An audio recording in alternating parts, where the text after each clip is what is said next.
In this video, you will learn to make fractures on objects and crush them by hitting another object. Let's get started.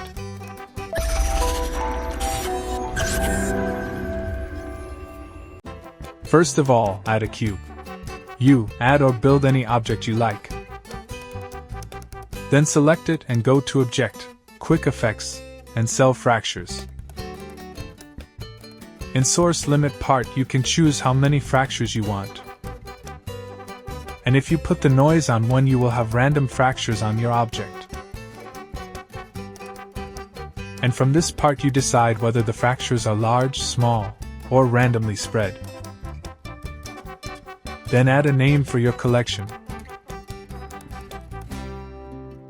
Okay. These are our fractures.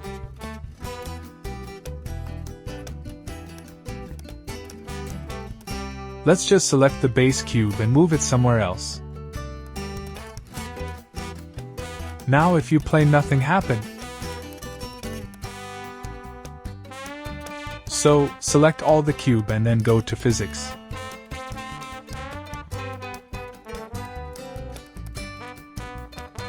And select Rigid Body.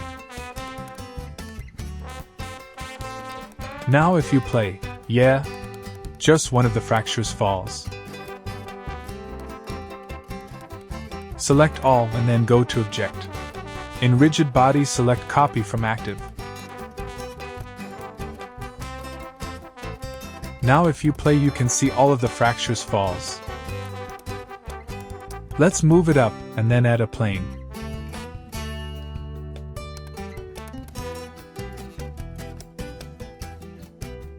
Select the plane and go to Physics and select Rigid Body. Put the type on Passive. Now just play. Cool. But we want the cube to stay in the air until something hits it. So, add something you want. Use G and Z to grab it on Z-axis. Then select it and go to Physics and select Rigid Body. If you play, you can see nothing change yet.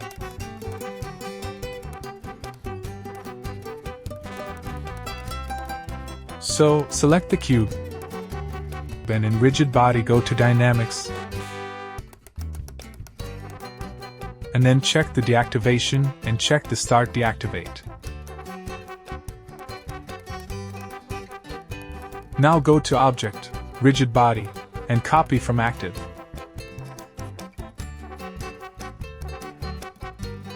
Now just play. Yes. Cool.